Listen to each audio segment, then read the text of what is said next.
All right, today we're diving deep into the science behind a medication you've almost certainly heard buzzing around, liraglutide. It's a drug with a really fascinating double life, and we're going to unpack exactly how it works. So, you've probably heard names like Victoza or Saxenda, right? But what is the actual drug behind them? How does it even work? And, why does the same exact medicine have two totally different jobs? Let's get into it. Okay, here's our game plan. First, we'll look at how this drug is basically a brilliant hormone mimic. Then we'll get into its four-part master plan for your body. We'll explore why it's got two different names, cover the realities of actually using it, and finally, we'll weigh the big risks against the very real rewards. All right, let's jump into part one, the hormone mimic. Because to really get a handle on what liraglutide is, you first have to understand what it's pretending to be. So at its absolute core, liraglutide is a fantastic impersonator. See, your body has this natural hormone called GLP-1 that it releases whenever you eat. Liraglutide is basically a man-made version of that, a synthetic copycat designed to do the exact same thing. But here's the genius part, the crucial upgrade. Your natural GLP-1, it does its job for maybe a few minutes and then poof, it's gone. Liraglutide, on the other hand, was specifically engineered to stick around and keep working for hours. That staying power, that's the whole secret sauce right there. Okay, so what does this long-lasting hormone impersonator actually do once it's in your body? Well, that leads us right to its clever four-part master play. Yeah, this isn't just a one-trick pony. The real power of liraglutide comes from this coordinated, multi-front attack on both blood sugar and appetite. It's a really, really smart drug. And this breaks it down perfectly. First, it nudges the pancreas to release insulin.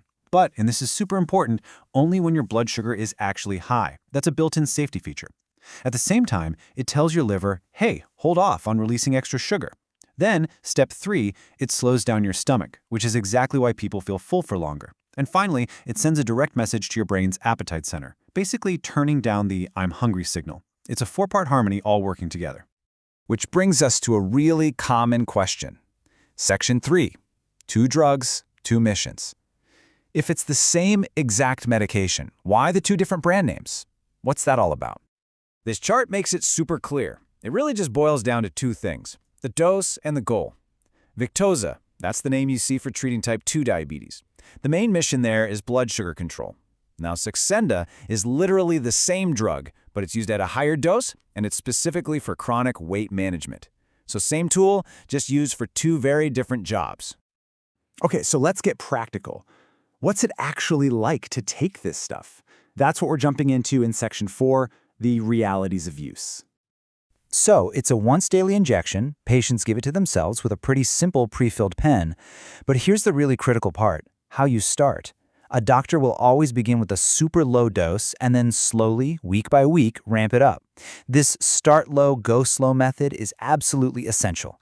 It gives your body time to adjust, and it's the best way to minimize those potential side effects.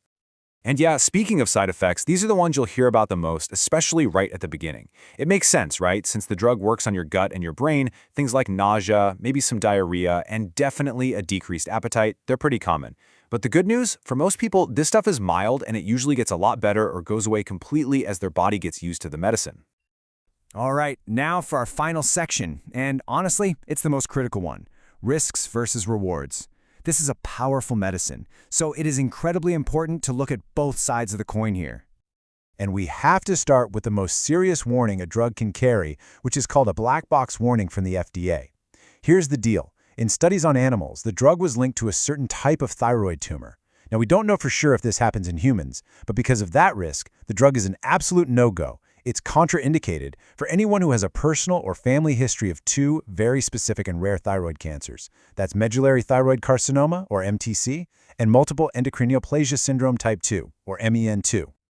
Okay, so beyond that main warning, there are other serious, though less common risks that doctors are always on the lookout for. We're talking about things like pancreatitis, which is an inflammation of the pancreas, gallbladder issues like gallstones, and a higher risk of low blood sugar, especially if you're taking it with other diabetes meds. This is exactly why it's so important to only use this medication under the close watch of a doctor. But let's bring it back to the other side of the coin, the rewards. Because despite those risks, liraglutide is truly a game-changing medication. For people with type 2 diabetes, it's been proven to do more than just lower blood sugar. It actually helps protect their heart.